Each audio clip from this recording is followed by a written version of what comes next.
Hello garden friends, wouldn't you know it, it's already September. Summer's flying by way too fast for me, but after a chilly, rainy weekend, the garden is again needing a little bit of help in some areas, but I wanted to do an entrance cottage garden tour, see where everything is at. Now right now, this is Mystic Spire's salvia. Isn't it doing gorgeous? I'm hoping I can overwinter some of it. I'll take some cuttings, what have you. It's supposed to be hardy in my zone, but last year it did not overwinter. Of course, it was a very harsh winter here, but I would like to try to save some in my greenhouse if I can. If not, it's been readily available and at a pretty good price point, and it sure fills in. This is 2 plants side by side, and I actually got it in a little bit late. So if it's doing this well, then it's impressive enough to add it again next year. Dahlias, this thing was tortured. It was put in very late. It was kept in a shallow container way too long, and yet I might get some blooms if we get a decent fall. I don't know about that. It's been pretty chilly here, and yeah, to get that kind of rain and chilly temperatures. One night it was down to in the 40s. So look at this. I know it's getting a lot of backlight. Let me see if I can turn it where you can get it. So this is Likeness. This is in the family with the rose campion, but this one is the pink with the white edging, which I think is just really gorgeous. It's been looking a little scraggly, and I started pruning it back, and it's reflushing out a bloom. There is a Glaya daisy in there, but it seems to be swamped. So down here is some hollyhocks that are volunteer. I may put my arbor here, not arbor, but a pergola, what am I saying? Obelisk. And that will support it next spring. My black lace elderberry, after I transplanted it very, very late, is doing great. I think it's gonna be a wonderful addition here. Next year it should be much taller. Will obscure the driveway and everything in it. And there's my pink dogwood that we planted this year. Over in here, it needs some work. I haven't yet cleared out. There's volunteer dogwoods, etc., that I need to pull out of there. And this is another Mystic Spire's salvia that I planted here. I thought it would be perfect. If it was a little bit taller, it would help obscure the legs, bare legs of the hollyhock. The bare legs, if you watched my 5 tips for growing hollyhocks, you'll know that is from where I pulled off the leaves that were fungus filled. Back in here, I have that razzmatazz or hot raspberry butterfly bush that I got at Annie's Annuals, and it's doing well. I had the Miss Molly here last year, and the spider mites killed it. So I have been using a new product this year, as well as, I should say, the beneficial insects to treat my problem with spider mites, and it's been working very well, and I'll share that product soon. So here's my Jasmina rose. I need to deadhead it. It's a climber, and it's climbing up. I want it to climb up this post, and it will go over to the next post. I'm going to put a board across the top of them. That's my plan anyways. We'll see how well that works. And then down in here as well is a clematis that I need to help to climb the pole. Clematis do beautifully for me, and I do love them. I'm gonna step back here.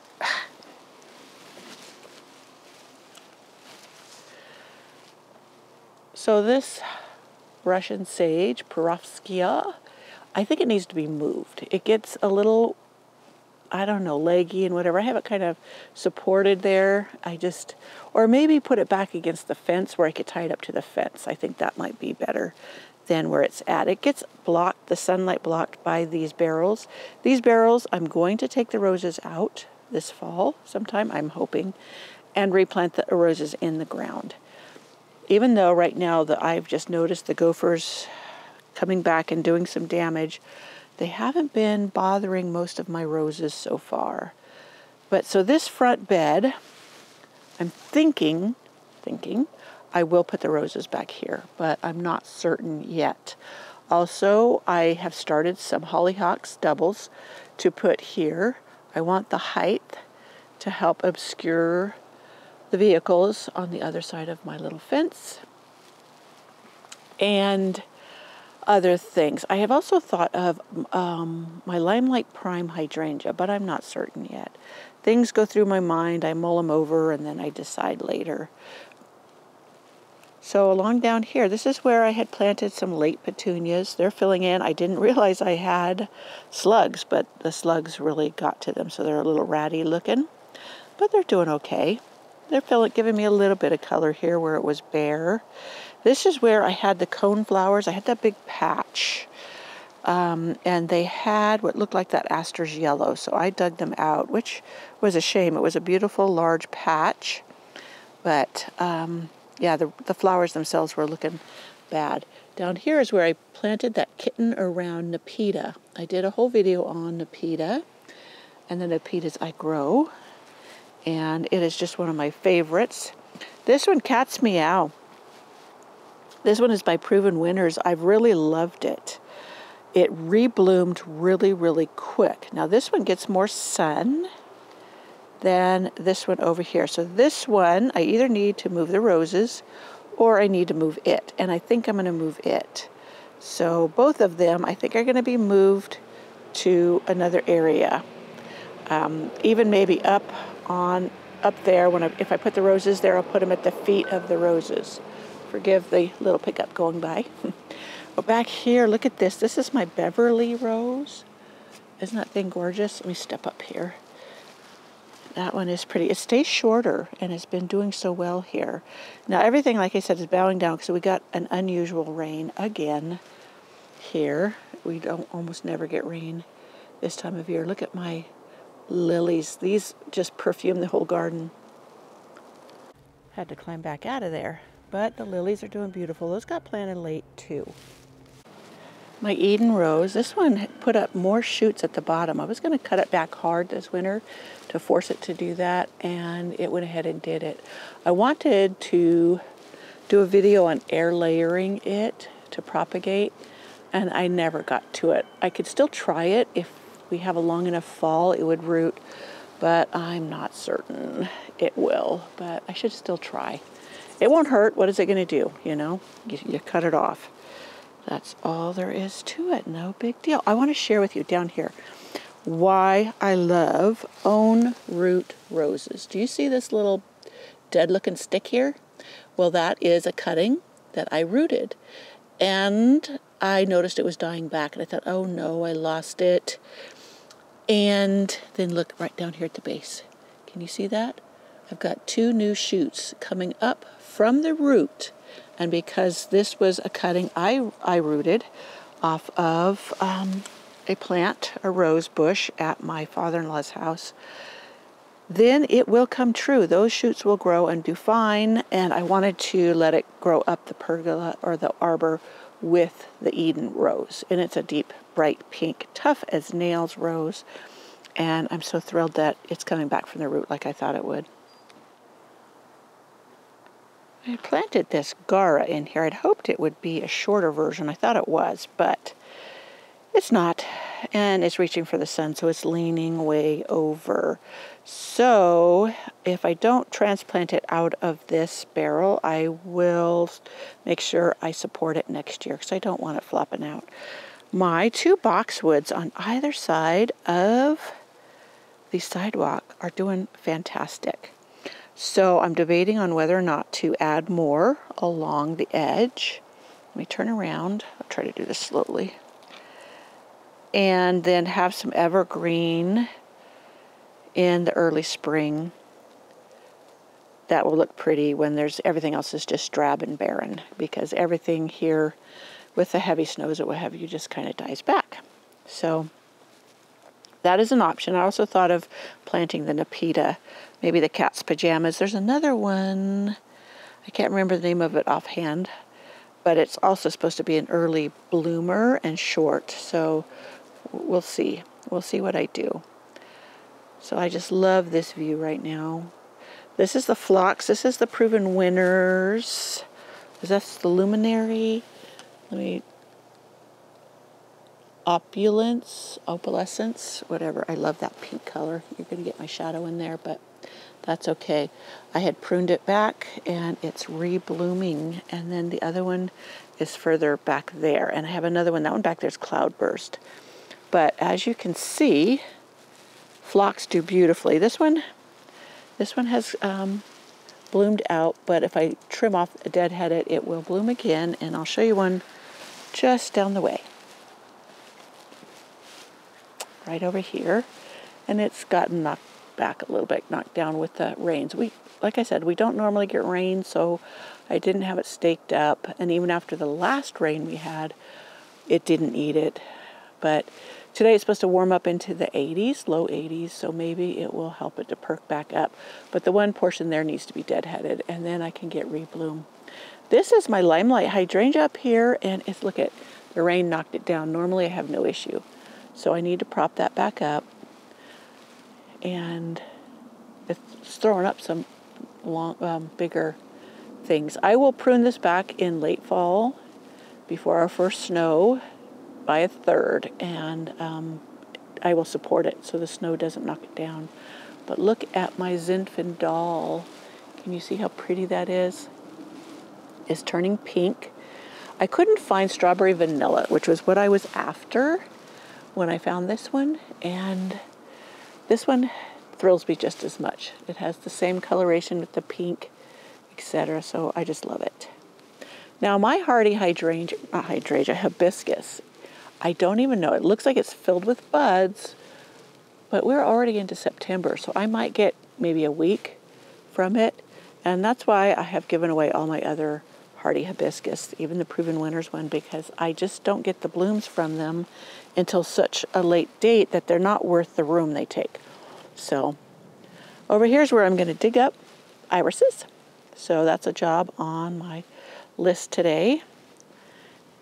And over here I put these 5 roses that I bought. They're called Tequila Surprise. And they have this real pretty coloration, real bright coloration.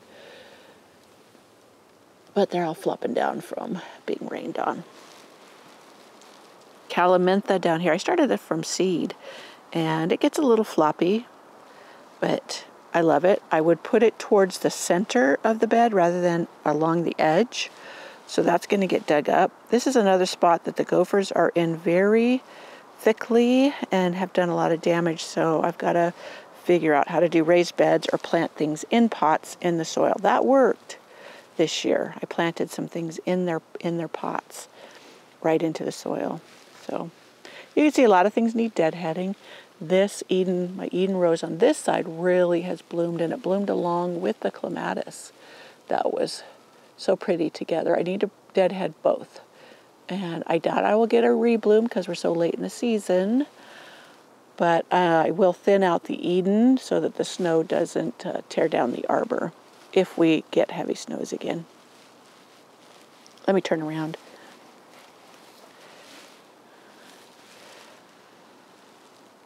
So here is some Veronica, and I can't remember the name of it right now, but I know I have said it before. Now these daisies that I got, these were the Amazing Daisies. This one was the Banana Cream from Proven Winners. Now I can see some buds. Maybe I'll get a rebloom, but I love my Crazy Daisies that I grow from seed, and I can grow tons of them for a very inexpensive price. But I had read that these Amazing Daisies were supposed to bloom longer and rebloom easier. But in my garden so far, that hasn't been the case. But they have so far grown shorter. So that might make it worth it. But, you know, this has been a weird summer for us. Very cool. So maybe that is why I haven't gotten a rebloom, and they did not bloom earlier than my Crazy Daisies. So I'm not sure if it was worth it to buy the actual plants as opposed to growing from seed in this case. So here is my Verbena bonariensis. Now I just read that this can become invasive in California. So I'm going to keep my eyes on it. And before, I won't let it go to seed as I normally would. I like reseeders, but I don't want this to become a problem elsewhere. So whether or not I grow it again next year, that's up for debate. Look at this salvia. This one was one of those on the bargain rack at Lowe's. I don't remember the name of it. It's not Hot Lips, but it's doing beautifully. It's really filling in. It took it a while to really get going. Excuse my tripod, but and then this was a Veronica on, I think that's a Veronica. No, it's not. It's another salvia that I got at Lowe's on the bargain rack, so I don't know the name of it, but it sure is a pretty purple, very vibrant here in the garden. Oh, and then look at this pretty little thing down there, a big fat weed I hadn't even noticed. Shows you how things can just get away from you. This is a few days later. I ran out of time and or quiet.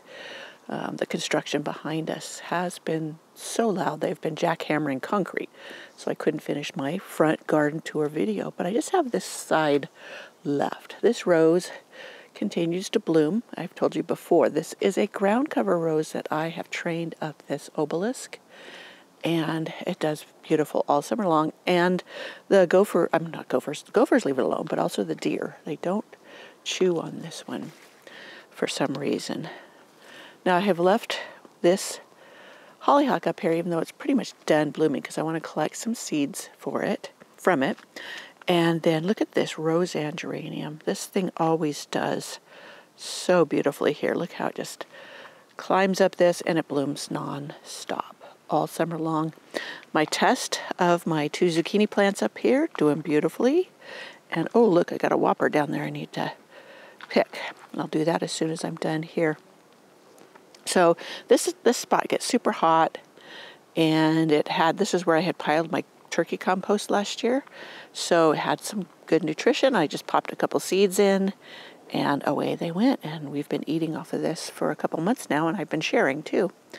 So my Zinfandel hydrangea, it is just gorgeous this year. I am loving it. It probably loved all that snow and moisture we got last winter. So that's a note of, if we do have less than usual or normal precipitation this year, I may need to maybe midwinter come out and water it a bit. I know that they recommend during the drought that if you have the big pines and cedars on your property, to water them so they can have more resistance, at least the pine trees, to the pine bark beetle. Pine bark beetle kill them when they are stressed. Look at this beautiful little aster.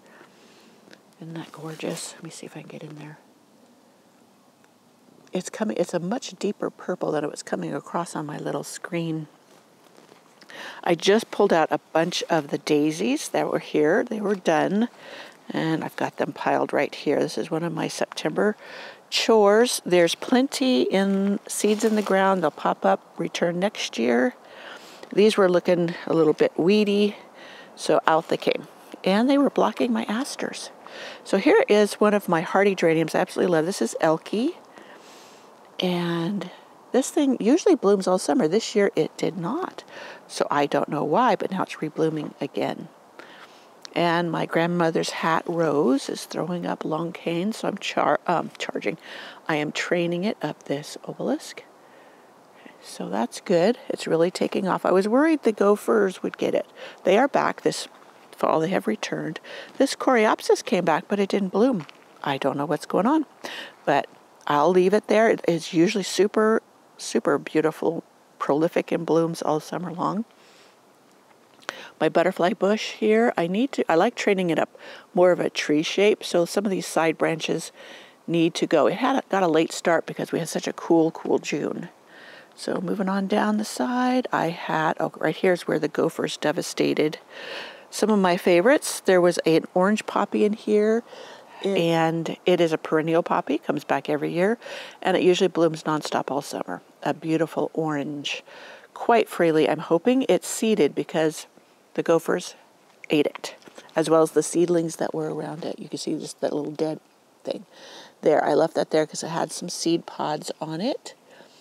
So I I'm trying to decide if I want to put those fire rings in here, to put things like that in that obviously the gophers will eat, or not. I have them that I pulled up from the front area up beside the sidewalk, and so it might be a good spot for them. I'm thinking of maybe painting them black. They would just give them a little more elegance, so to speak.